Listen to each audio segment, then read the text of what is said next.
to discuss the interesting question of whether Ezekiel saw God, because the Tanakh certainly says he did. And what do we understand by that? Because equally the Tanakh says that nobody can see God and live. And we know Ezekiel certainly didn't die but after he had his vision. And it also says that you can't see God. So what's this all about? We're going to look at that. We're going to look at the actual text of Ezekiel. We're going to look at Jewish ideas about whether God can be seen or not seen. And yes, we'll have a little think about what that means for our ideas about God today, which might not be the same as ideas about God at the time of the Bible. If you want to ask a question, feel free. I would put it in the chat, unless I'm just not responding to the chat. I think sometimes when I share screen, I can't see the chat. So if you ask a question in the middle of screen sharing, you might possibly need to unmute and ask it. But can I ask people just to unmute to stay muted for the rest of the session? It just helps with the acoustics and you don't get sudden and surprising fragments of embarrassing conversation. Okay, but you are more than welcome to ask questions, maybe not every 2 minutes, but I'll try and pause and ask if people have questions at certain points. Okay, so let's go back to our very, very first text, which is, we'll see, is going to be one of those important things that, that really color this whole discussion, and that is the very famous bit from the Ten Commandments that says you can't make images of God. Okay, so this is from the book of Shemot. You shall have no other gods besides me, says God via Moses. You shall not make for yourselves a sculptured image, nor any likeness of what is in the heavens above, or on the earth below, or in the waters under the earth. You shall not bow down to them or serve them. So that's pretty clear. We must not make images of God. That doesn't actually say whether you can, whether it is possible to make images of God. And in fact, the implication is, well, obviously somebody thinks they can, otherwise it wouldn't be necessary to prohibit it. So that doesn't really help us with the basic question about, can you see God? Did Ezekiel see God? Is God something that is, or some entity that is potentially visible? Yes, you can't make images or pictures of what you've seen, but is it actually possible? That's a different question. And we have a surprising number of visions of God in the Tanakh, probably more than you realized. Nowhere does the Tanakh actually explicitly say that God does not have a body or an image, or is incorporeal, as is the technical name. And in fact, quite the reverse. There are examples of anthropomorphism, of depicting God in a human fashion right the way through the Tanakh.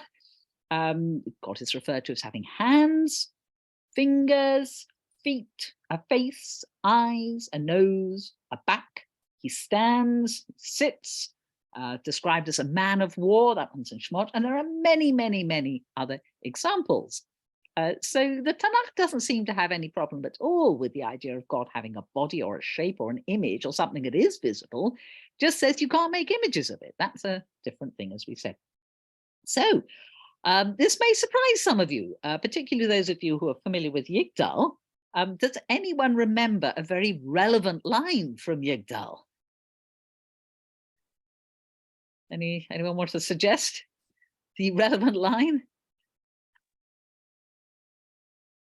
You can remember. Oh, Nathan, did you want to? Precisely. He has no semblance of a body, and he is not a body. And as again, you probably know, Yigdal is a poetic rendering of Maimonides' 13 principles of faith.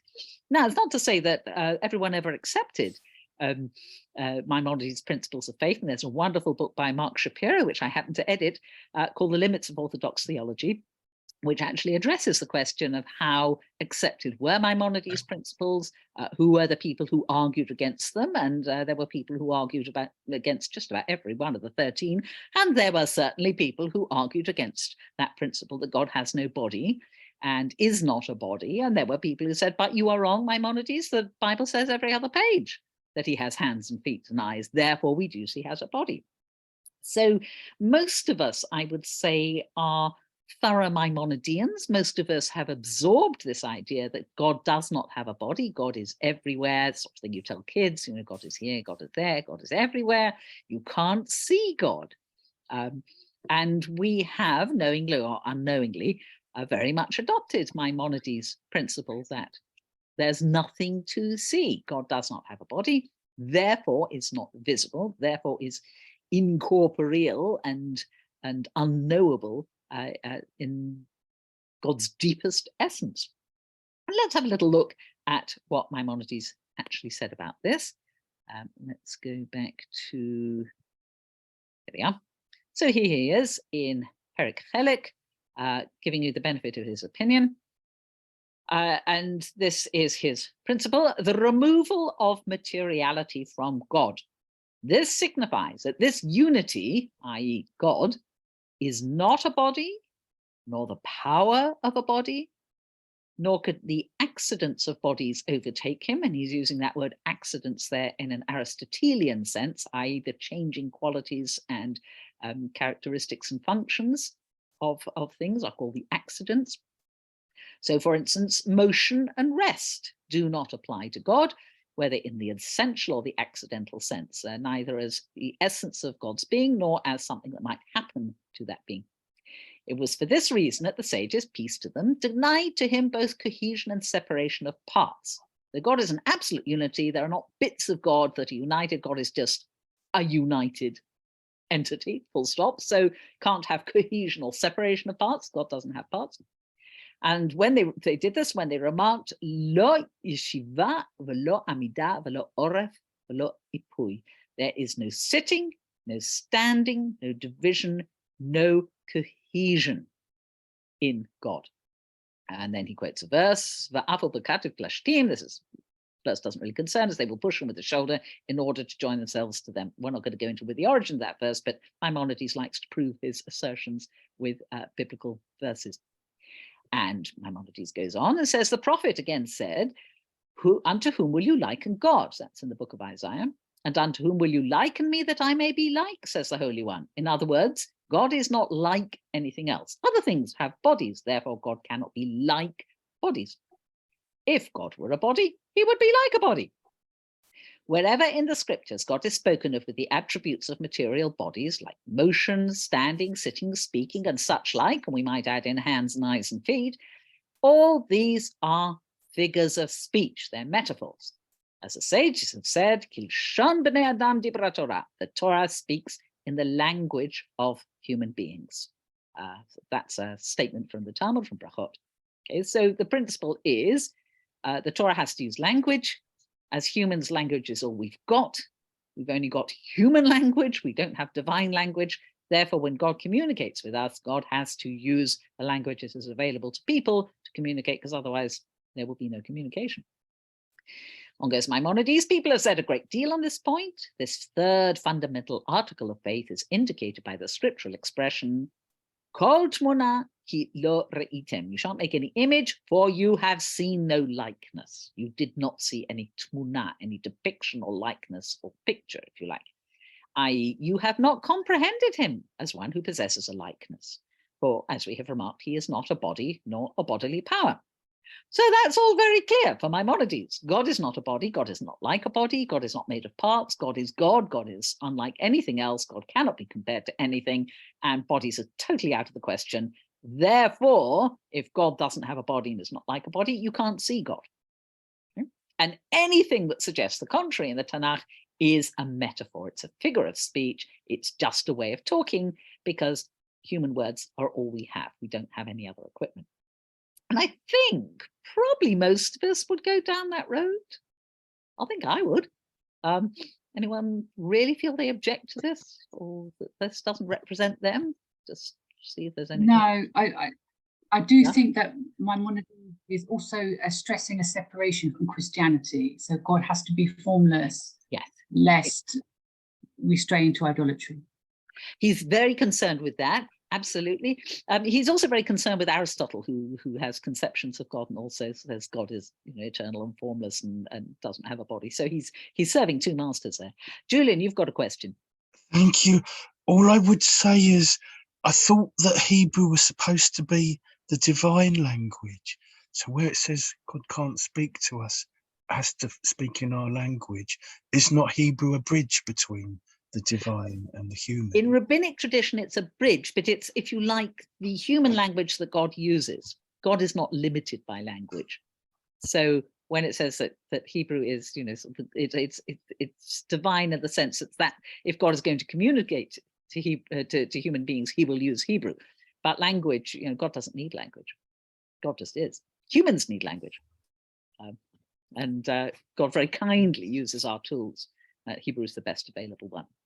But there are also midrashic ideas that God speaks the world into existence, and that the language of this speech is in some sense Hebrew. But even there's usually a mystical level which says, well, it's not necessarily the Hebrew we use to say, please pass the butter.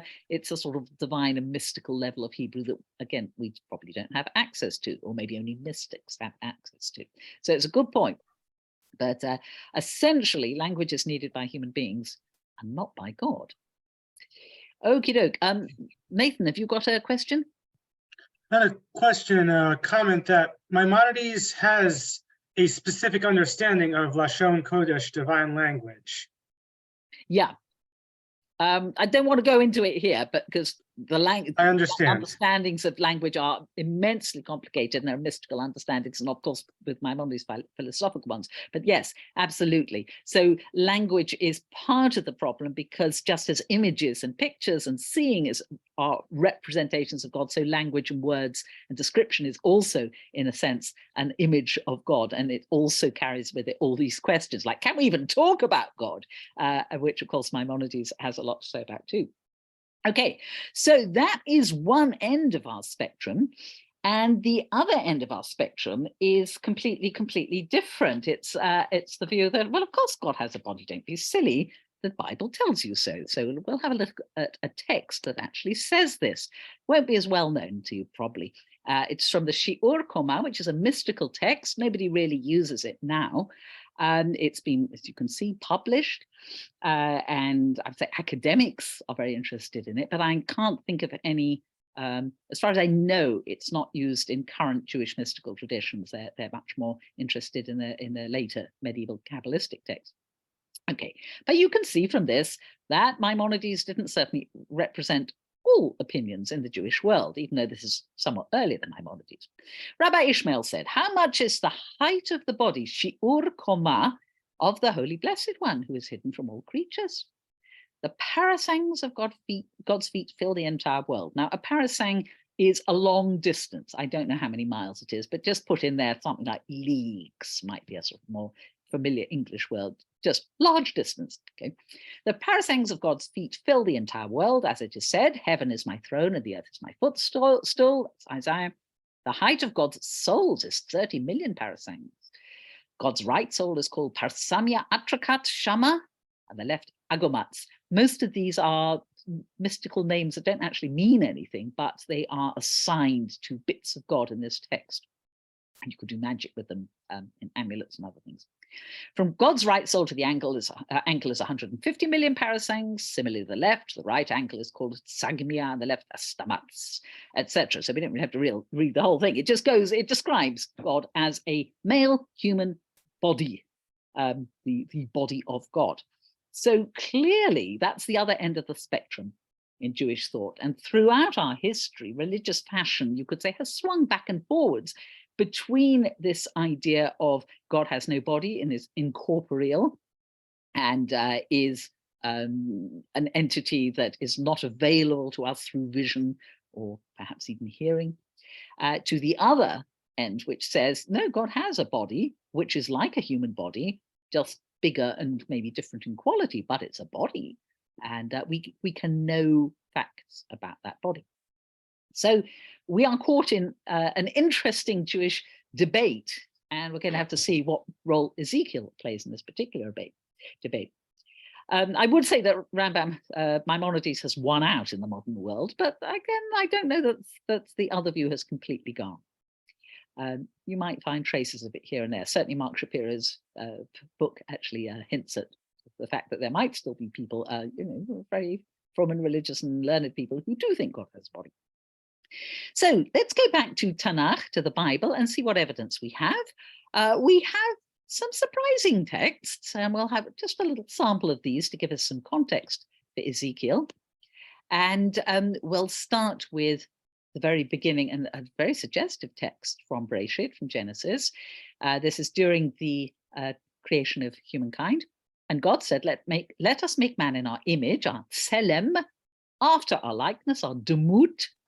And God created man in his image. In the image, the tselem of God, he created him, male and female, he created them. Very well-known text. But that asserts that human beings are created in a tselem and according to a demut. And there has been huge amounts of commentary and attempts to explain what is that tselem, what is that demut. Is it a likeness? Is it, again, a body that expresses similarity to God in some way? Sam, you've got a question. Well, it just seems an odd one as a proof, because this doesn't apply to animals, and animals have bodies. So it feels like a loose proof, I think, at best on that. But that's just my view. Well, I would say in defense, you could say, well, no, it doesn't apply to animals. We've got two phrases here, tselem and demut. Maybe one implies something spiritual or the soul part, which animals don't have. Therefore, it's a unique tselem and demut. I mean, you could go down that route, and some people did. Rashi and other people trying to make it more about human beings' intelligence and the faculty of the intellect, and that is how we resemble God. That is the tselem that is like God's tselem. It is our function as intellectual and thinking creatures. Not everyone went with that. Some people went, it says a tselem, it means a tselem, it's an image. We look like God. Different, smaller, not eternal, but we are made in that image, which at some level must be available. So you can see most of these texts could go either way. Then we have a very interesting one from Shemot coming up soon. An angel of the Lord appeared to him, this is Moses, in a blazing fire out of a bush. He gazed, and there was a bush all aflame, yet the bush was not consumed. When the Lord saw that he had turned aside to look, God called to him out of the bush, Moses, Moses. He answered, here I am.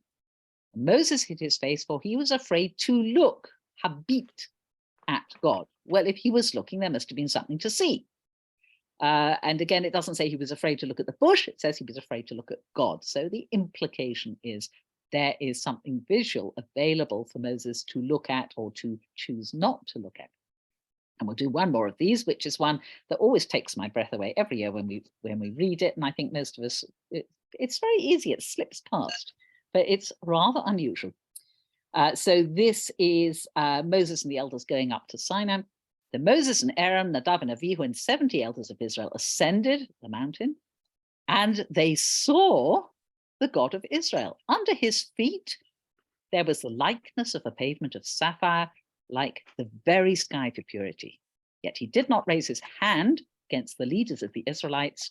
They beheld, and the verb is vayechezu, and Choseh is to see, or sometimes to have a vision of, and they ate and drank. Doesn't say what, they ate and drank. Now, the presence of the Lord, Mareh Kavod Hashem, the presence of the glory of the Lord, if you want a very precise translation, appeared in the sight of the Israelites as a consuming fire on the top of the mountain. So we have several levels of vision here. First of all, these people see God. They see him in human form because there are his feet. And under his feet, there is a sapphire pavement. Well, that sapphire pavement and that quality of sky-like blue will come back. God does not raise his hand. Again, there's implications he has a hand. They ate and drank. Very odd. Doesn't say at all what they ate and drank. And there are mystical interpretations as in they ate and drank of the spirit or the emanation of God. And then we have a completely different term, the appearance of the glory of God, which here has been translated by JPS as presence of the Lord, but it's actually mare, appearance, from the same root as ra'a, see, kavod, glory or dignity of God. And that appears as a fire. So we've got several elements there, very suggestive. And if you're the sort of person who thinks, well, God does have a body, that's the sort of material you would be working with. What does Maimonides do with that? Let's have a quick look. Here he is in the Moreh Nevuchim, the Guide to the Perplexed, commenting on this passage and explaining it away. But the elders of Israel were impetuous and allowed their thoughts to go unrestrained. What they perceived was but imperfect.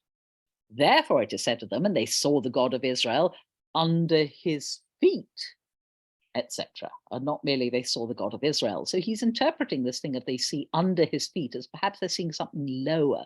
They're not seeing the full available vision or the full available experience. Theirs is under the feet. It's at a somewhat lower, incorrect level. The purpose of the whole passage is to criticize their act of seeing and not to describe it. In other words, any visual things here are metaphors, nothing to do with what they experienced. They are blamed for the nature of their perception, which was to a certain extent corporeal. They seem to have made some sort of mistake in assigning to God a body, a result which necessarily followed from the fact that they ventured too far before being perfectly prepared. And for Maimonides, that would mean intellectual preparation, because for Maimonides, a prophet is somebody who is intellectually perfected and therefore can intellectually apprehend God. The elders obviously weren't quite there, and they make the mistake of some sort of category error about God. God appears to them as a body, or they think this is a body belonging to God, but they're wrong. They deserve to perish. But at the intercession of Moses, their fate was averted by God for the time. They were afterwards burnt at Taberah, later episode, except Nadav and Avihu, who are burnt in the tabernacle of the congregation. That's when they offer the strange fire, according to what is stated by authentic tradition. So there is Maimonides getting out of a bit of a problem quite well, I think, saying, no, don't read that literally. This is all about perception and understanding of God, not visual perception, but the dangers of incorrect perception, such as thinking God has a body. These people got it wrong, and they were later punished for it. And it was not a full perception of God. It was under the feet. It was not quite up to scratch. So you can play this game both directions. And as we can see, Jewish texts and Jewish scholars have gone in both directions and found these somewhat ambiguous biblical texts perfectly apt for supporting both sides. So it depends what you do with the interpretation, as so very, very often in Tanakh. As we know, you can prove many things with a determined interpretation. We also have the interesting scenes that we won't go into detail of Moshe asking to see God, and God saying, nobody can see my face, but I will protect you, I will hide you in a cleft of the rock, and you will see my back. And then Moshe having some sort of experience. As you can imagine, Maimonides plays a lot with this one. Again, it's about perception and limited perception of God. And we also have the very famous passage from Bamidbar, where God says it is only with Moshe he speaks panim el panim, face to face. And again, depending on whether you think God has a body or not, the various interpretations go in those two different directions, back to the metaphor and back to the literal.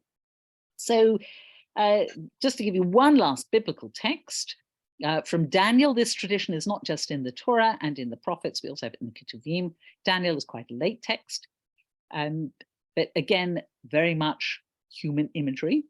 As I looked on, says Daniel, he's having a vision. The thrones were set in place, and the Ancient of Days took his seat. His garment was like white snow. Now we have God's clothes as well as body. And the hair of his head was like lamb's wool, i.e. white and soft and presumably curly. His throne was tongues of flame. Its wheels were blazing fire. Please remember the tongues of flame, the throne, and the wheels. A river of fire streamed forth before him. Thousands upon thousands served him. Myriads upon myriads attended him. The court sat and the books were opened. So it's the divine court with God sitting as judge. So again, we have this widely ranging tradition of visions of God throughout Tanakh. Ezekiel's is probably the biggest and the best. Certainly, I would say the most elaborate, which are absolutely fascinating. The next best one is Isaiah 6, but we're not going to look at that today, but it might be something you might want to actually have a little look at in your own time, just to sort of see number 2 in this, my ranking of great biblical visions. Okay, so that's some of the background. And now we're going to actually look at the text of Ezekiel, chapter 1 in particular, and do a close reading of it. Do not worry that we're going to be swept up into the realms of prohibited mystical activity. There is a prohibition on learning what is called Ma'aseh HaMerkava, the work of the chariot. That's in the Mishnah. And it says, don't inquire. I am totally incapable of leading you through the mysteries of Ma'aseh HaMerkava, so you can all relax, because all we're going to do is a nice close reading of the biblical text. And I have no idea about its mystical meanings and what have you. So we're all quite safe. If I were a better scholar, you might be in some danger, but then I probably wouldn't be giving this lecture.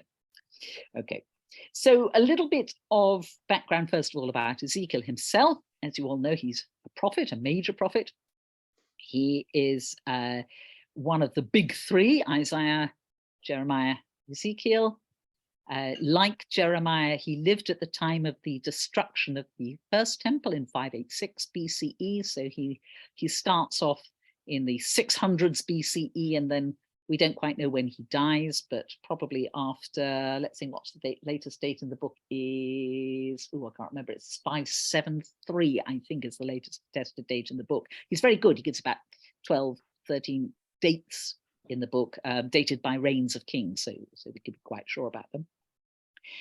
Jeremiah was in Jerusalem the whole time during the Babylonian invasion and the destruction of the temple and the destruction of Jerusalem and the destruction of the monarchy of Judah. Ezekiel was already in Babylonia. We tend to think of one fell swoop by the Babylonians and it was all over, but actually it was more complex.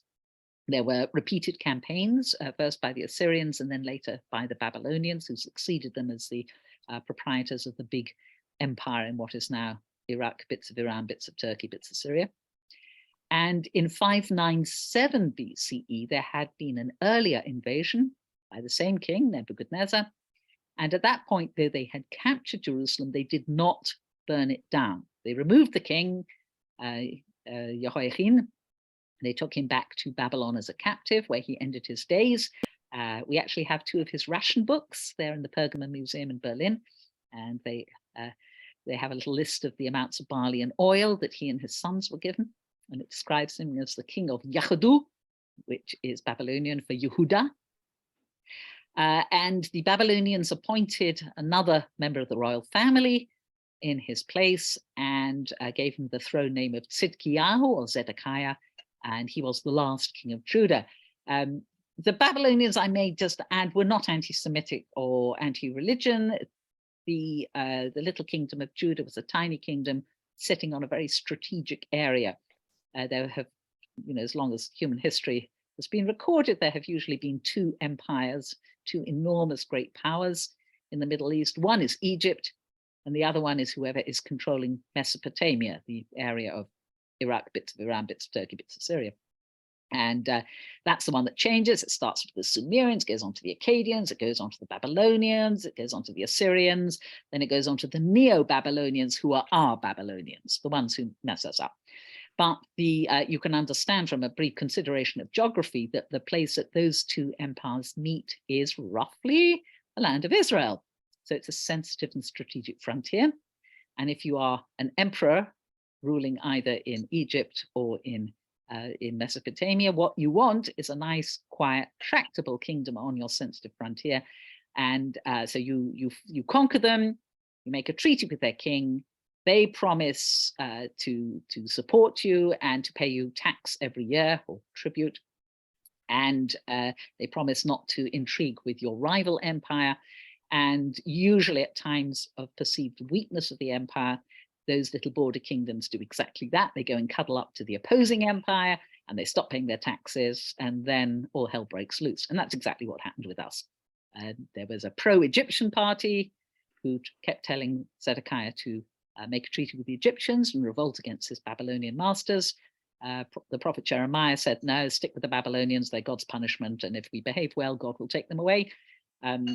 Zedekiah was one of these shilly-shallying people who go backwards and forwards and forwards and backwards. So he kept jumping in different directions. Eventually, he did stop paying his taxes to the Babylonians and did intrigue with Egypt, and whoops, down came the Babylonians like a ton of bricks. And on the second go, really, after they'd had their first invasion, they thought, no, this dynasty is unreliable, we'll blot it out, we'll put in a governor. So they took Zedekiah prisoner, they put out his eyes. You couldn't be a king if you were blind, you had to have a perfect body, bodies. They killed his sons, marched them off to Babylon, and that was the end of the kingdom of Judah, the end of Jerusalem, the end of the first temple. So Ezekiel saw all this from afar. Remember, he had been exiled after the first invasion in 597, when about 10,000 or so Judeans were taken back. It would have been the aristocracy, the creme de la creme, top craftsmen who could be useful to the Babylonians, the royal family. And Ezekiel, we don't know why he was taken. Maybe he was just sitting around at Jerusalem and was unfortunate and got rounded up. He was a Cohen, maybe he was in for his temple duty. We don't know. But he was already there 11 years before the big destruction. And when the refugees from that second destruction, the big one, trickle into Babylon several months later, having walked all the way under armed guard from the land of Israel, Ezekiel and the refugee community there were able to take them in, presumably look after them a bit. They'd had 11 years to put down some roots and get used to the local system.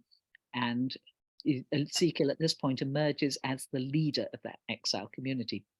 And what is particularly interesting about Ezekiel is he is the only prophet whose entire career as a prophet is spent outside the land of Israel. And his is the only vision granted to a prophet that is outside the land of Israel, except for, I'm not counting Moses and Sinai, which is a special case. But all other prophets, certainly from the period of the monarchy, have their visions inside Israel. Rather puzzling the rabbis, who decide that probably Ezekiel was granted a vision because he was near a large body of water, and God is prepared to reveal himself near large bodies of water, but not just any old place outside the land of Israel. So Ezekiel already has this huge communal function, and his book is very much a book of two parts. Part one is doom and destruction. Before the destruction happens, he is warning the king from far away in Babylon that he must shape up, obey God, stop being bad, implement God's rules for a just society, otherwise the worst will happen. Then you have the pivot of the book where a refugee turns up and says, it's happened. And he says this in two words. He says, the city has been struck. And Ezekiel knows exactly what's happened. And he then turns 180 degrees, and the second half of the book is about comfort, about the promise of restoration, saying, okay, you've all been terribly naughty, but God will eventually have mercy upon you. And don't worry, eventually the land will be restored and the temple will be restored. And the book ends with this vision of a rebuilt temple. It has a mind-numbing description, I have to say, of the exact dimensions, goes on for chapters, good for insomnia. But it doesn't bear any relation to the historical second temple, which was completely different shape and size. And this temple that's envisioned by Ezekiel seems to be one that's basically delivered by God, not made with human hands, and is often thought of as the third temple, or the temple of the ultimate future, or the temple of the end of time, rather than the historical reconstructed second temple. Partly because there's a lot to do with it never being destroyed. And of course, second temple was destroyed in 70 by the Romans. So we will see that the vision we're going to look at actually does appear in the second half of the book, which is presumably part of its function. So we'll look at that a little bit too. So just pause for if anyone needs any to ask any questions about Ezekiel and his context before we launch into the actual text. Everyone roughly happy with Ezekiel? Is it Jeremiah or Ezekiel that predicts the 70 years of exile? Jeremiah, he's a bit vague about it, Oh. and it depends where you start counting. So it's a little bit odd, but yes, it's Jeremiah, who does live through this process, but stays in the land of Israel, eventually goes down to Egypt and is exiled there, much against his will. He's kidnapped by a refugee band, fearing Babylonian retribution after the governor they've put in is killed. That's the famous Gedalia, as in Psalm Gedalia. So we don't know if he and Ezekiel actually ever met, but Jeremiah did write a letter to the exiles in which he doesn't mention Ezekiel at all. Maybe they didn't know about each other. Julian, you've got a question too. Thank you. I was just wondering if there's a link to the handout or the text. No, I haven't actually sort of got it up on the web. I can send it to you afterwards by email or something like that. Okay, we've actually got two handouts because it's complicated. Okay, so we're going to have a look at the other handout. No, that's the wrong handout. Let's see if I can get the other handout. Why is it not showing the one I want? Oh, twice I get the wrong one. That's fascinating. Okay. It could be that I need to get one on top of the other. Yes, in Word, that's probably what's happening. Okay. Yes, there we are. Success. Okay, so this is the New Jewish Publication Society translation of Ezekiel, which is not perfect, but we will have a look at this. We are going to, I think we'll sort of read it through and I'll comment as we go. And again, if you've got observations or questions, do unmute or put your hand up or something. The hand does show, actually, even though I can't see the chat when I've got this up. Okay, so the book starts with a label. In the 30th year, never tells you the 30th year of what, on the 5th day of the 4th month, when I was in the community of exiles by the Kebar Canal, the heavens opened and I saw visions of God. And the word is marot, like that word mar'eh we saw earlier, related to the word to see. On the 5th day of the month, then he interrupts himself, it was the 5th year of the exile of King Jehoiachin, the word of the Lord came to the priest Ezekiel, son of Buzi, by the Kebar Canal in the land of the Chaldeans. That's just a slightly inaccurate expression for Babylonians. And the hand of the Lord came upon him there. So that's the entire introduction to the book. And it is quite possible that some of it was inserted later because it breaks off from I language and then goes to third person language, the priest Ezekiel, son of Buzi. So it's possible that that little bit was a slightly later assertion, that the book originally started off, I was in the community of exiles, and didn't tell you who it was. And somebody eventually thought, we must write this down. So that just gives you the bare facts about him. His dad is called Buzi. He is a Kohen. He's already in the land of the Babylonians, and the hand of the Lord, and again, where we've seen hands of God before, comes upon him. And this phrase appears elsewhere in the book, indicating he's having a vision, or God will do something with him in a vision. And this is where the vision starts.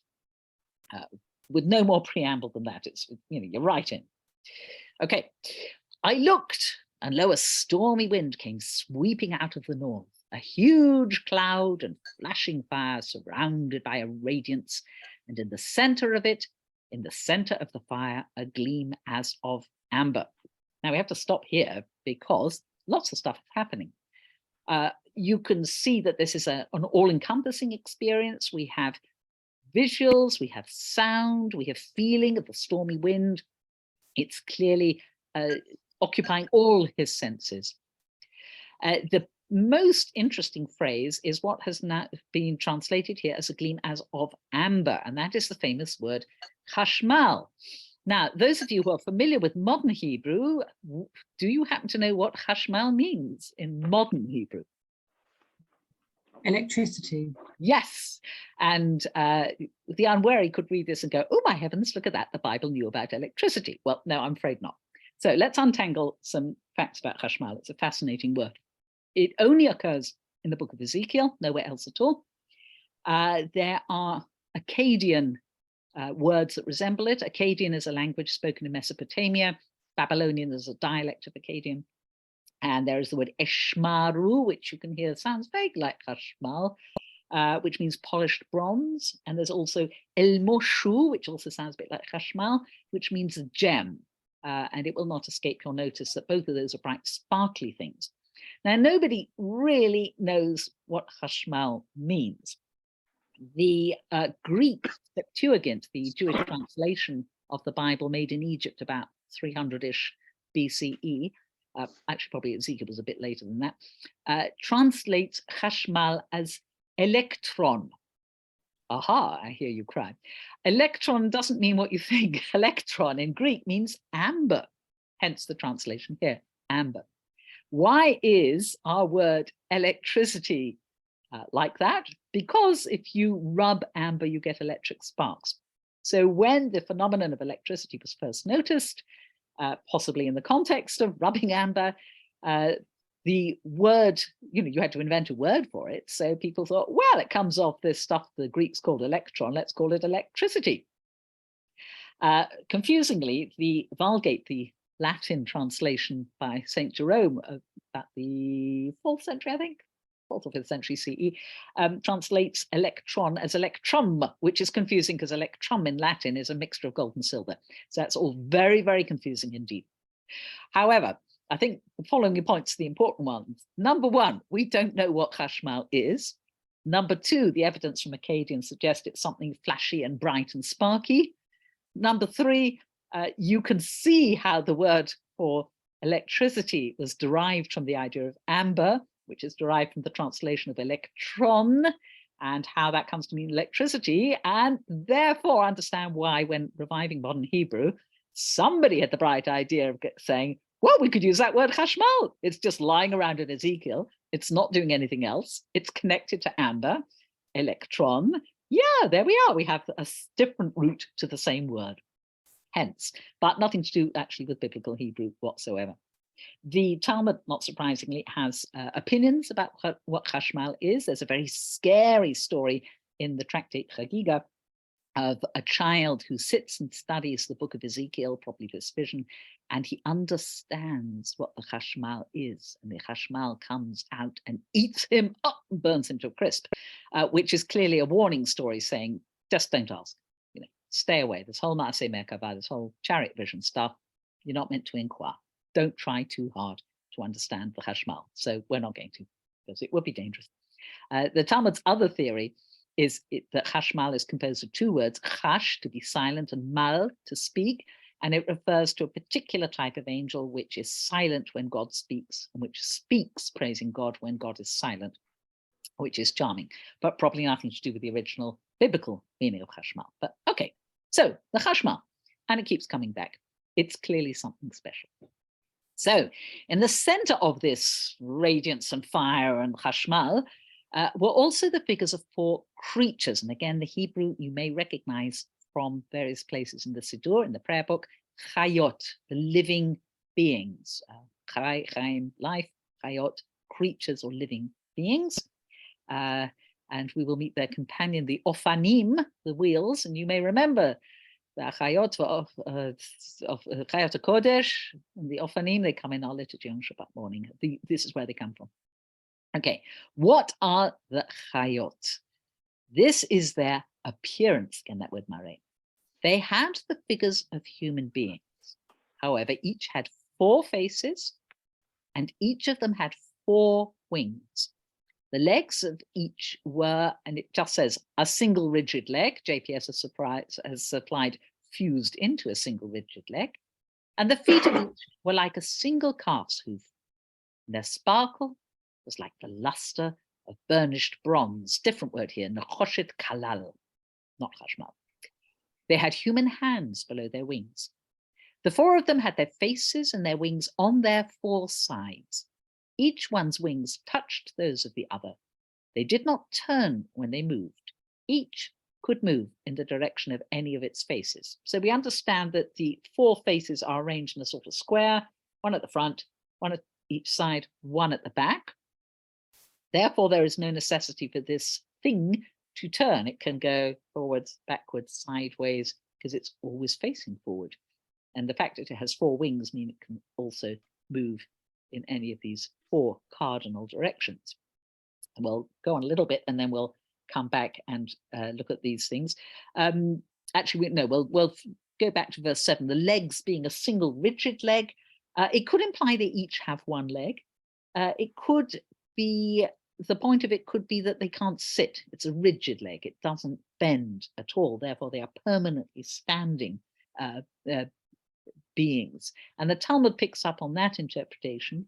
Again, in Brachot, it says this is why you should stand with your feet together for the Amida, because you're being like one of these angels or angelic beings who are standing with a single rigid leg, with both legs fused together. So if you've ever wondered why we stand still for the Amida, it's because of this vision, according to the Talmud. Okay, so let's go on with the description of this. Each of them had a human face implied at the front. Each of the four had the face of a lion on the right. Each of the four had the face of an ox on the left.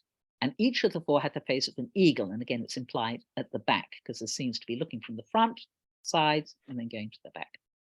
Such were their faces.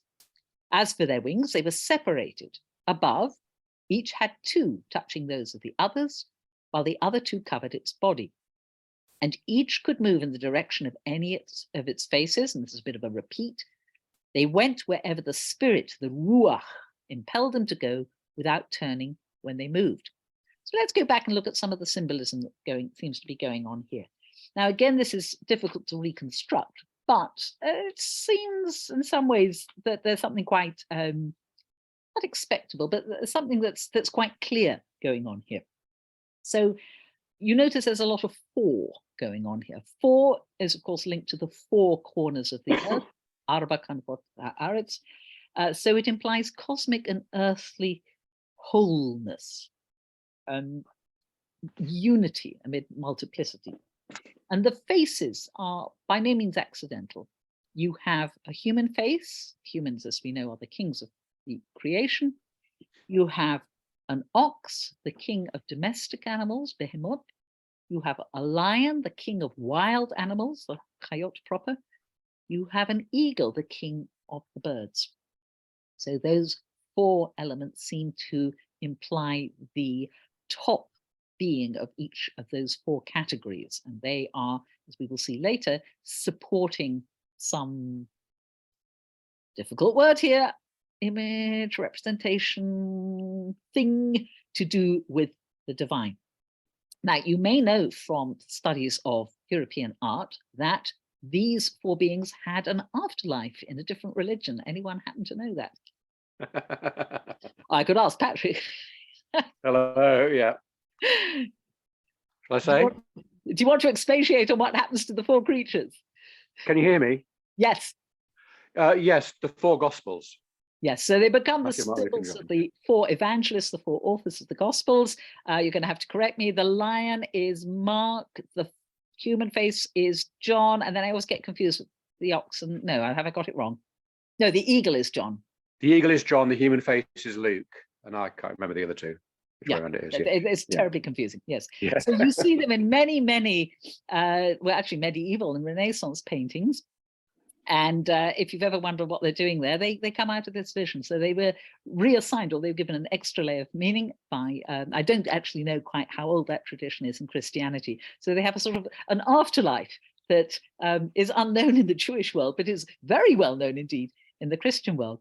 And one of the interesting things is this really obscure text, which is terribly confusing and difficult to read, has influenced so many aspects of both Judaism and Christianity, and it's been deeply, deeply influential. Okay, so that is our four Chayot. It also seems, with this emphasis on the fact they can move anywhere and they don't turn, the quality they seem to represent is omnipresence. They face everywhere, they see everything, they move everywhere, they don't have to adapt or adjust, they're already everywhere in potential, which of course is very suitable for something connected with the divine. Okay, so let's go on to their companions, the Ophanim, the wheels. First, we have a little sort of we have a little interlude which is particularly difficult and hard to translate. Such then was the appearance of the creatures. Okay, with them was something that looked like burning coals of fire, gachale esh bo'arot. This fire, suggestive of torches, kamare halapidim, kept moving about among the creatures. The fire had a radiance, and lightning issued from the fire, barak. And then a verse that JPS is not really sure what to do with, nobody's very sure what to do with it. Dashing to and fro among the creatures was something that looked like flares. And you can see that the language and the metaphors or the words used here are all fiery, burning, bright, lightning-like, flares. Flares, by the way, is bazak or bazek. You might know that the name of the Israeli telecommunications company is Bezek, and I imagine they got it out of here. So again, another unexpected influence of this text on modern Jewish life. So whatever this paragraph means exactly, the general impression is of the mobility and dynamism and brightness and sparkiness and mysteriousness of this thing. Then we move on to our wheels. As I gazed on the creatures, I saw one wheel on the ground next to each of the four-faced creatures. As for the appearance and structure of the wheels, they gleamed like beryl, another shiny gemstone. All four had the same form. Again, there are four of them. The appearance and structure of each was as of two wheels cutting through each other. Now, this is not a greatest translation. The original translation is ofanim ba-ofanim. It's the wheels within wheels. And if you've ever heard anyone use the phrase, oh, it's wheels within wheels, again, this is where it comes from. What does it mean? Two alternatives. Does it mean concentric wheels, a wheel in a wheel? Or does it mean something like there's one wheel on one plane and crossing it at right angles is another wheel, which actually wouldn't do you good in terms of real transport, but has the implication that it can go in any direction. A wheel that could go that way and a wheel that could go that way. I rather incline to that interpretation.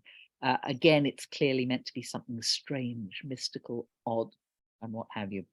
So the exact quote is ha'ofan b'toch ha'ofan, the wheel within the wheel. JPS has chosen to sort of simplify it. And when they moved, each could move in the direction of any of its four quarters. They did not veer when they moved. In other words, they would go straight, no twisting and turning. Like the chayot, they are already always everywhere before they even move. Their rims were tall and frightening, for the rims of all four were covered all over with eyes. Again, omniscience, whatever this thing is, knows and can see everything. And when the creatures moved forward, the wheels moved at their sides. They're somehow connected. We're not told of a physical connection, but there's an inner connection. And where the creatures were born above the earth, the wheels were born too. Wherever the spirit, the ruach, impelled them to go, they went. Wherever the spirit impelled them. And the wheels were born alongside them, for the spirit of the creatures was in the wheels. It's an organic entity. It's not a mechanical device. This is one unity with one animating ruach or spirit that animates both the wheels and the creatures. They form a single ensemble. The whole thing is alive and dynamic. When these moved, these moved. And when those stood still, these stood still. And when these were born above the earth, the wheels were born alongside them, for the spirit of the creatures was in the wheels. And there's a lot of repetition here, as though Ezekiel is trying to explain something that's very hard to grasp. He goes over it and attacks it from different angles, and it's part of the very eyewitness quality of this whole passage. Now we get to the really naughty or exciting bit, the bit where Rashi sort of went all very quiet. Just said, I can't explain from here on, because he was thinking of Maaseh Merkavah. But do not worry, you are safe with me, because all I'm going to do is a really basic reading, and it could be wrong. Above the heads of the creatures was a form, a dumut, and we know that from the Breshit quote, with an awe-inspiring gleam as of crystal. Now, the word for crystal is kerach hanorah, the terrible crystal, but kerach also has another meaning, which you might know in modern Hebrew, which is ice. And if you think of ice and crystal, it's sort of the same thing, a hard, transparent substance. Okay, so there is a rakia. Anyone remember the word rakia? Where do we get rakia? Firmament, it's usually translated as, though I always think a firmament is not much use in a translation because I don't know what a firmament is. But anyone got any opinions on a firmament or rakia? Yes, no? Okay, it goes back to Breshit, when God is creating the heavens. We have he creates a rakia, and there is the rakia above which there is a water, and below the rakia there are other waters that are gathered together. So it's something like, the technical term is a sky plate. And again, you're going back to an imagery of the world with a flat world and an arching sky over it in the form of a bowl. So we're talking in these terms of imagery and metaphor. This is not a history or science book. It does not matter if the world is actually a sphere. That's just not the point. Okay, so there's some sort of sky plate, and it's transparent, hard, crystalline ice, and it's nora. It is terrible. It's really scary stuff. Under the rakia, each had one pair of wings extended towards the others. We've now directed our vision down again to these strange beasts. Each had another pair of wings covering its body. When they moved, now we get the audio with the visual, I could hear the sound of their wings like the sound of mighty waters, like the sound of Shaddai, one of the names of God, sometimes interpreted rabbinically as God She'amar Dai, God who said enough, and fixed the boundaries of creation in their place. So it's certainly a name that connotes majesty and might and power. A tumult like the din of an army. When they stood still, they would let their wings droop. From above the expanse over their heads came a sound. When they stood still, they would let their wings droop. And either this is some sort of manuscript error by copying the same verse twice, or it's just Ezekiel letting his gaze go up and down this and telling us things as they occur to him. Again, perhaps underlining that eyewitness quality. Above this rakia or sky plate, over their heads, was the semblance of a throne in appearance like sapphire, which of course we saw back in the book of Shemot. God has sapphire under his throne, or his throne is sapphire, the color of the sky. And on top, on this semblance of the throne, and here we have the language getting cautious, it's a demut, he say, there was the semblance of a human form. Actually, this is a different word, mar'eh, an appearance of a human form. Doesn't say with human form, yet it's distancing language here. From what appeared as his loins up, I saw a gleam as of chashmal, and what looked like a fire encased in a frame. Nobody actually knows what that means at all. It's just one of those things you can't translate. And from what appeared as his loins down, I saw what looked like fire. There was a radiance all about him, like the appearance of the bow which shines in the clouds on a day of rain. Such was the appearance of the surrounding radiance. In other words, noga is used here. So again, another word connoting light, radiance, brightness, rainbow shimmer. And then we have our final sentence. That was the appearance of the semblance of the presence or glory of the Lord. When I beheld it, I flung myself down on my voice, and I heard the voice of someone speaking. And God goes on to speak to him. Now, I think one of the most interesting things about this last sentence is the distancing language. Nowhere does Ezekiel say this is God. He says, Hu mareh, this is the appearance, this is what I saw, demut, of something that resembled a likeness of kavod Hashem, the glory of God, or as JPS has translated, the presence of God. So you've got a lot of distancing language there. This was the one of the two of the three of God, not this was God, which I think sometimes people miss. So I don't think Ezekiel actually claims to have seen God. He might have claimed to have seen something that emanates from the divine, but I don't think he actually says he saw God at all. So it's a very impressive vision. It's extremely long, as you can see. It has all this vocabulary of one-off words like hashmal. It has these words connoting light and radiance and heat and fire, bezek and barak and noga, and the choshet, shimmery copper. Think of burnished copper and how it would shine in that warm reddish light.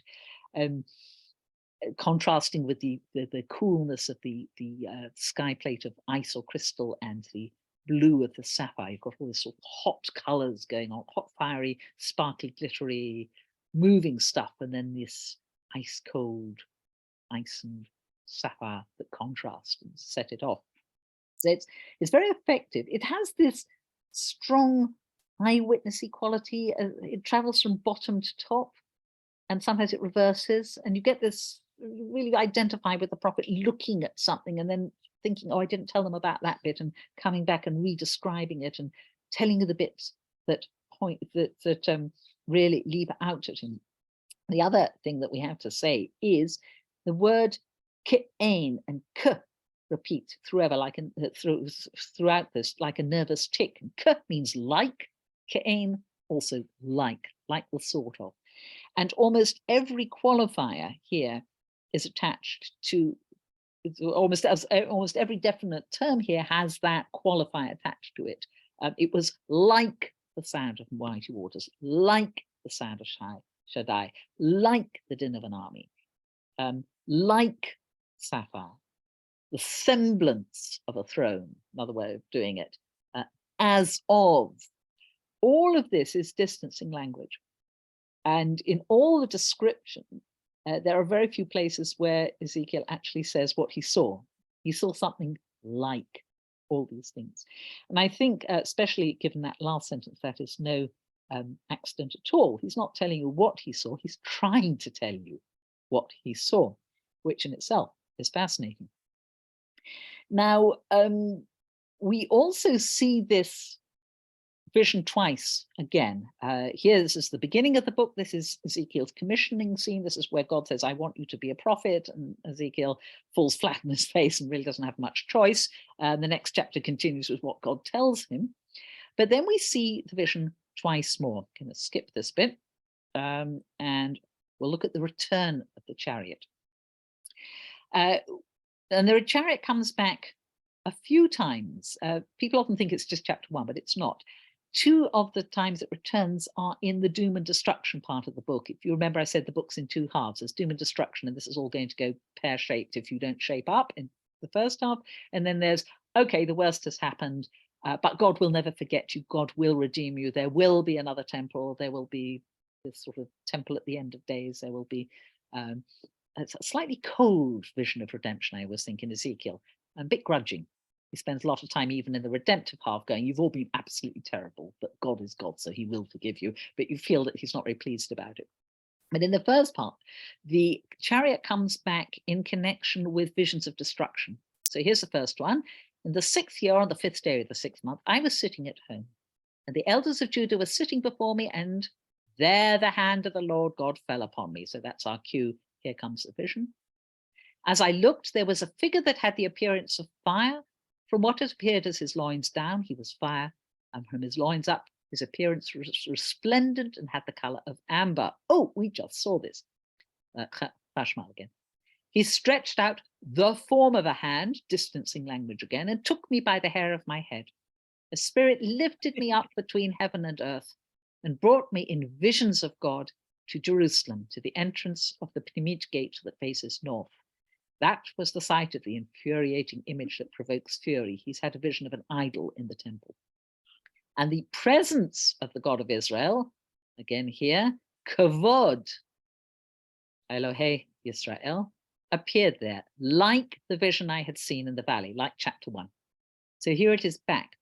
And he sees this rather dreadful vision, which more or less says, all is up, the temple is going to be destroyed. And at the end of this vision, we have another little glimpse of this strange thing.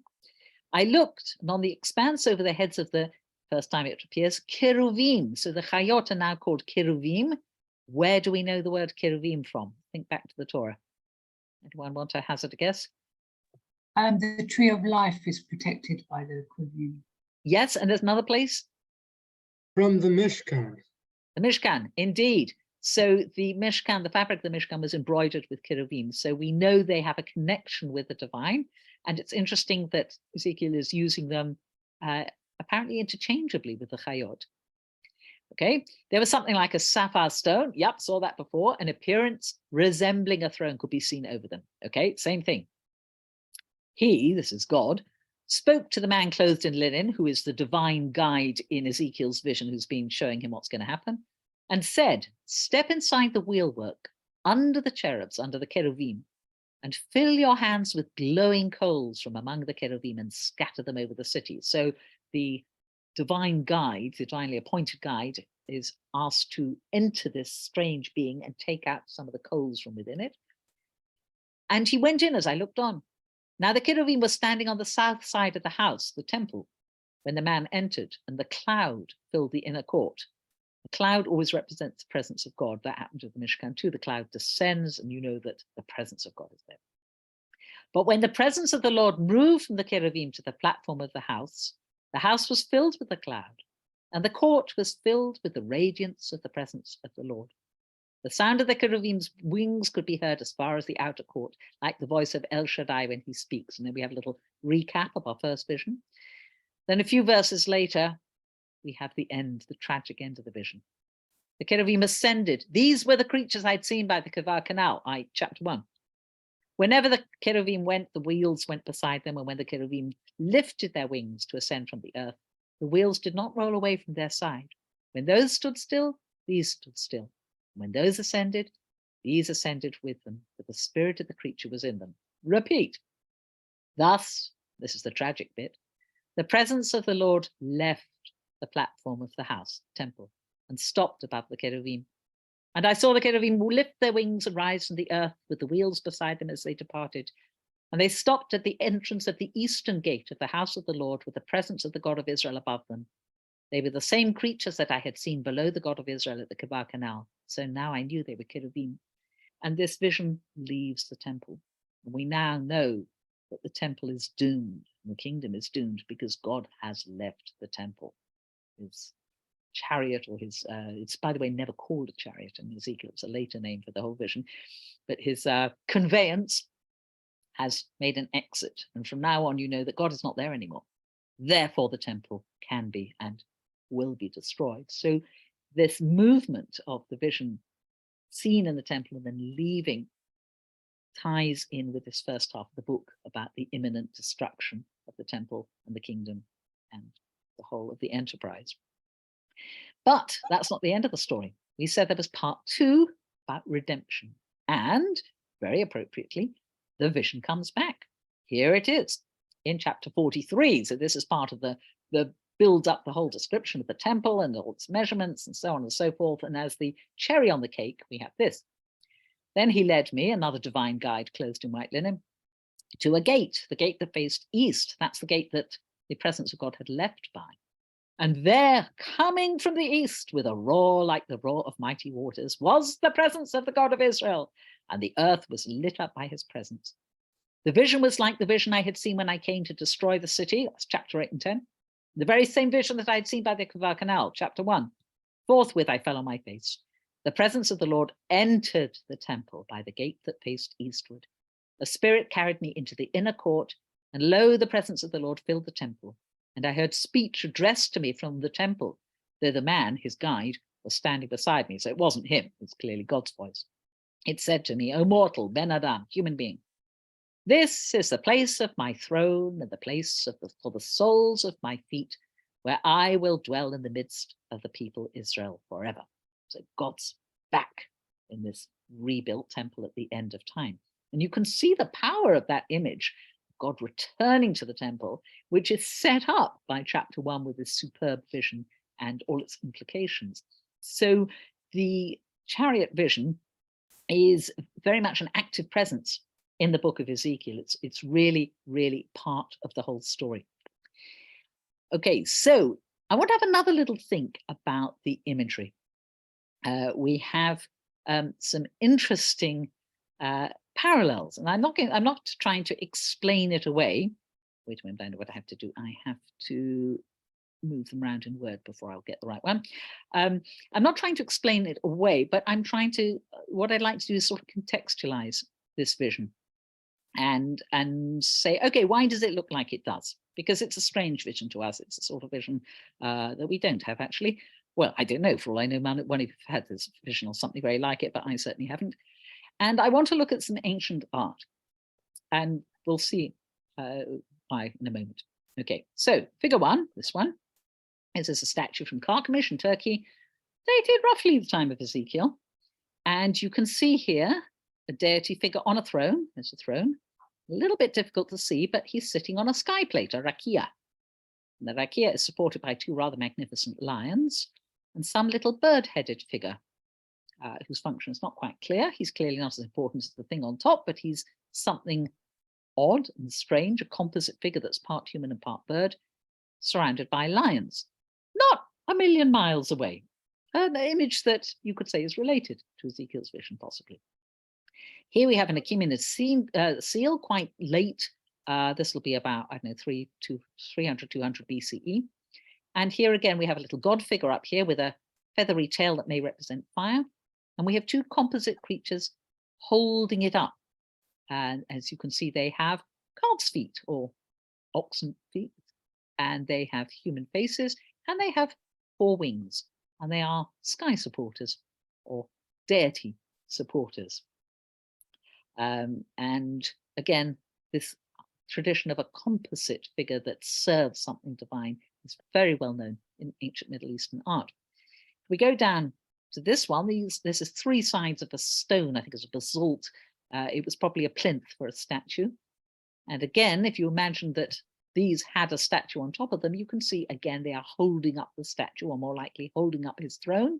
We have lion-headed creatures, we have bull-headed creatures with nice bull's feet or calf's feet, and we have eagle-headed creatures. I'm not sure if there was a 4th side. If there was a 4th side, I would guess it had human-headed creatures, who knows? In the middle is a little mountain god. He's clearly not very important because he's holding up somebody much, much more important. But again, they may be holding up a sky plate, a rakia, or a throne directly, and they are not a million miles away. Number 4 is, number 3 is, well, that was number 4. Okay, this one's number 3. This is, in a way, the odd one out. This one is Egyptian, so it's a different iconographic style, and it's the goddess Hathor. And she has, you can see 3 faces here, but the implication is there may be one at the back. And there's certainly a statue in the museum, in the British Museum, that has a 4-headed statue of Hathor. Again, she's looking in all directions. She's all-seeing and all-knowing. And the oldest representation, this is way before Ezekiel, 2300 BCE. It's a seal impression from Mesopotamia, but it repeats some of these ideas. Here's a divine figure holding what seems to be flames. Behind her is a chariot with interesting wheels within wheels. That would bear out perhaps the concentric theory. You can see there are concentric circles here. With another divine figure. You can almost tell Mesopotamian divine figures because they have horns on their hats. And the chariot, interestingly, is being drawn by a figure that has the face of an eagle, the front paws of a lion, the back paws or legs of an eagle, and some sort of tail that doesn't seem to belong to an eagle, and it also has wings. There's a little worshipper here pouring a libation to all these divine figures that are appearing to him. So we have these themes of sky plates, thrones, bearers, composite creatures with lion, eagle, human, ox elements as bearers, 4 heads looking in the different directions. That may be implied by this one too. These are all quite suggestive and interesting. Now, I'm not saying this is where Ezekiel got his ideas from. That, I think, is a very crude interpretation. But there is such a thing as the context of visual culture within which you live. And for us today, I would say this role is played, for instance, by light. So if you ask people about their near-death experiences, or you ask them about their sensations of being in the presence of the divine, almost everyone will say to you, I saw a light, or there was a tunnel and I went towards the light, or I felt there was a great light all around me. And we are culturally trained or pre-programmed to understand experiences like that in terms of light. Sometimes warmth as well. People say there's great light and I felt warm, I felt surrounded, I felt held. And, you know, there are hundreds of these. And in a way, there is this idea that the experience of the divine that is actually encountered by a mystic is completely unreproducible. You cannot describe. The divine is something different. You cannot say, this is what I saw. It's beyond words. It's beyond conveying to another human being. So you use metaphor and you use the culturally available tools at your disposal to give people an idea of what it was that happened to you. For us, that is, as I said, very much light. In the ancient Near East, I think it was things like thrones and sky plates and composite creatures that held things up, and images of fire and brightness and the scattering of sparks and the shine and the gleam of jewelry. And that was across a wide, we've seen it across quite a range of cultures in those pictures I showed you. Those were the communicative tools that seem to have been available to people. And I think that's probably why Ezekiel's vision looked like it did to him. What the actual vision was, we won't ever know, and he takes care to tell us it's it's like. Those were the metaphors and the images that he found ready to hand or most available to communicate something of his experience, which by its nature would be totally incommunicable. So I think that actually chimes in very nicely with an interpretation by one of our medieval, one of our medieval sages. Let's see, oh no, hang on, that's still the wrong one. There we are. Okay, let's try and share again. Yes, Rabbi Eliezer of Beaugency, who's not very well known because he was only published recently. He was in manuscript for years and years. And he comes to much the same conclusion, which I think is fascinating. He says, out of necessity for our understanding, the prophet has figured the vision by means of things known from our experience, such as the batter of the beryl, or the appearance of the torches, or the awesome crystal or ice, or the appearance of the flares, or the luster of burnished bronze, or the appearance of the rainbow, all as they appear in this world. Ezekiel saw only the appearance of the semblance of the Shekhinah, or the Kavod, the presence of God.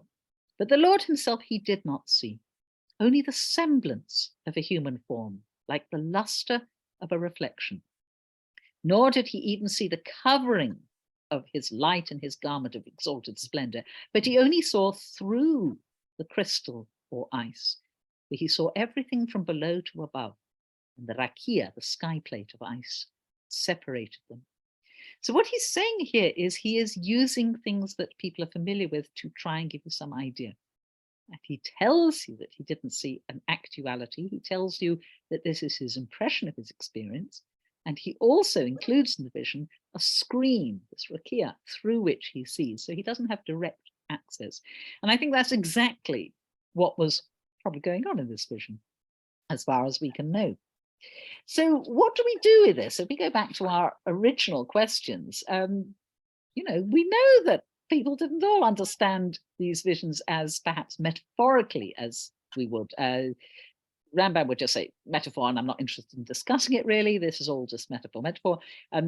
I think possibly Rabbi Eliezer of Beaugency has come to a middle position where he says incommunicable experience figured forth by familiar objects with safeguards. But we do have texts like this one from the Midrash by Rabba. His disciples asked Hillel, Rabbi, where are you going? He said to them, to perform a commandment. They said to him, and what then is this commandment? And he said to them, to bathe in the public bath. They said to him, is this a commandment? He said to them, yes.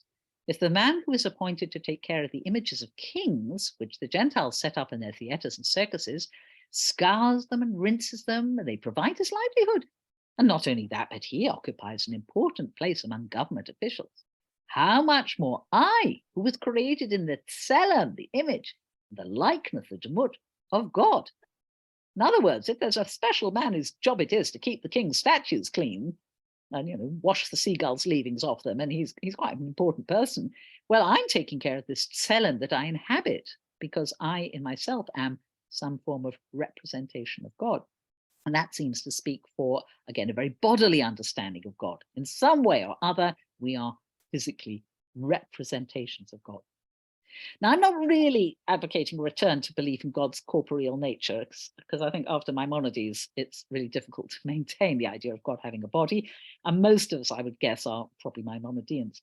So what can we do with this rich tradition of images of God? We can't really avoid them. They're all over Tanakh, and they're all in the Siddur too. Do you know this text? They saw you ancient and they saw you young, as both white hair and black upon your head was hung. Familiar? Salvation's army on his head he wore his right hand and his holy arm, the victory him bore. I'm only giving it to you in translation because you'd get it right away if I gave you the Hebrew. The image of his head appears like fine pure gold, engraved upon his brow, his holy name is told. Anyone recognize that? I'll give you a clue if you like. Every Shabbat morning, mostly, Mochels, you have sung this. Any offers? Shall I tell you? Okay, it's from Anim's Mirat, the Shira Kavod, the thing that we usually entrust to children to sing. It's medieval, and it is full of these very shocking images, which we don't notice because we sing it in Hebrew. Mostly we're thinking about what's for lunch or kiddush, let's get Shira Kavod over and get home. But yes, it's a very, very, very shocking text.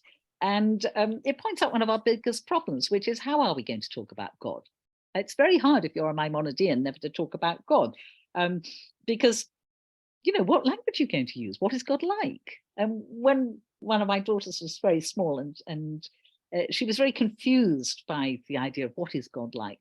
And I tried to give her some analogy. I said, well, if she were an ant and she was used to running about collecting food and being an ant, and that's everything she did, would she be able to understand if a human bent down and read a book to her and tried to talk to her? The poor old ant is never really going to get the faintest clue about what's going on there. And maybe we're a bit like ants in comparison to God. Maimonides would have said, don't even try. Maimonides says we cannot speak of what God is. We can only speak of what God is not. And his idea of the negativa, the saying, well, God is not evil, God is not bad, God is not absent, God is not hateful, but we can't say positively what God is because those words fail. Language cannot actually do that.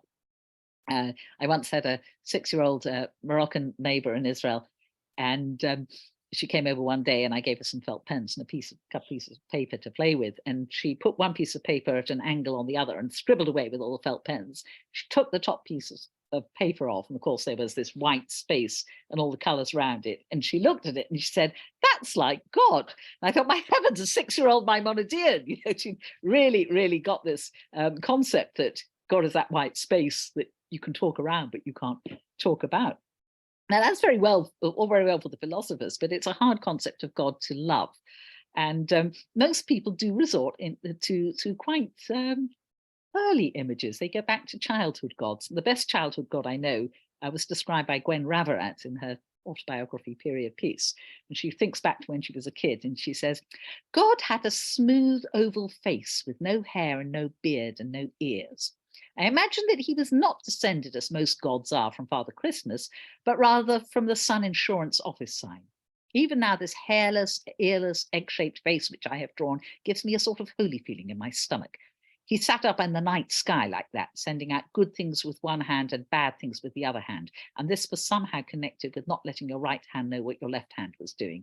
And I think if most of us actually look at our images of God, they're rather like that. Very often we have unexamined images that we've inherited from youth and we haven't really done anything with or advanced beyond. But I think we should be much more conscious of our images and celebrate them as multiple, rich, kaleidoscopic alternatives and ways of thinking about God, while always knowing that they're inadequate.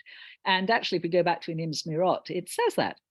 It says, your glory I shall tell, though I have never seen you. I know not what you are, but image can describe you.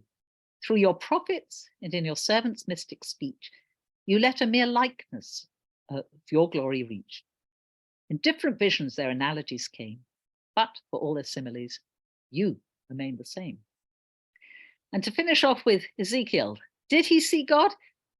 Yes, I think he did. Did his written text about his experience reflect the nature of God?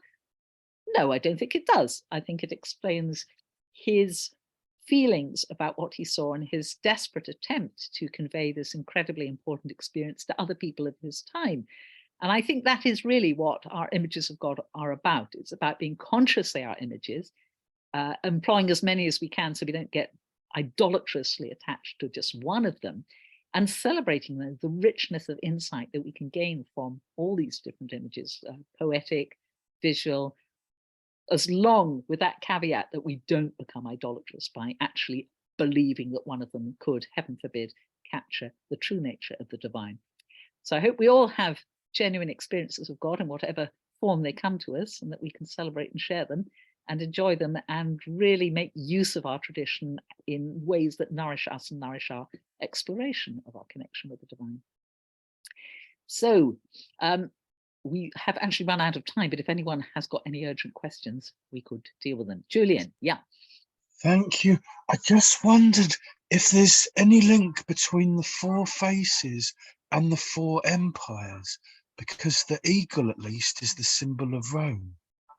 Well, I think it would be very misguided to tie it down to particular things like that. I think it's much more general. I don't say there haven't been people who tried to do that, but you know, if you want eagles, the symbol, it's also a symbol of the Russian Empire. So, and the Austro-Hungarian Empire, and you know, it's very difficult to find a one-to-one relationship between a set of symbols and this particular vision. Not to say that people haven't tried, and you will find many, many websites, and some saner than others, where people decode it.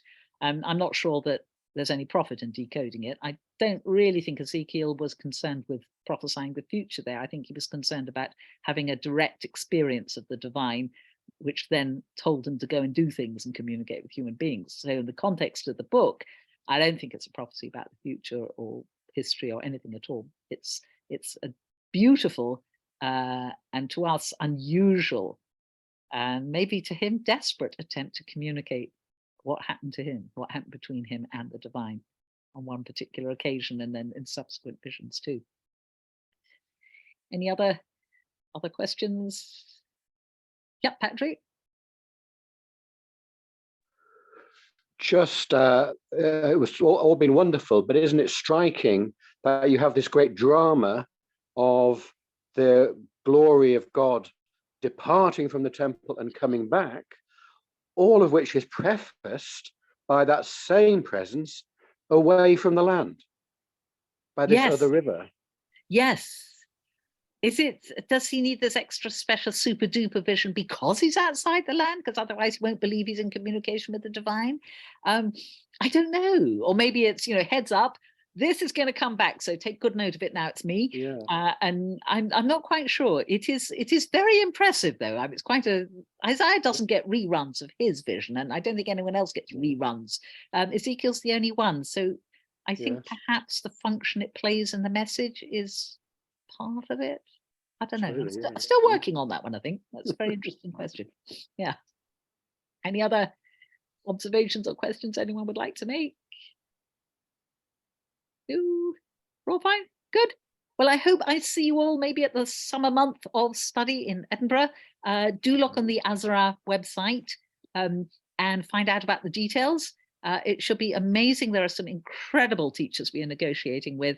Some have already agreed and some are on the way to agreeing, we hope.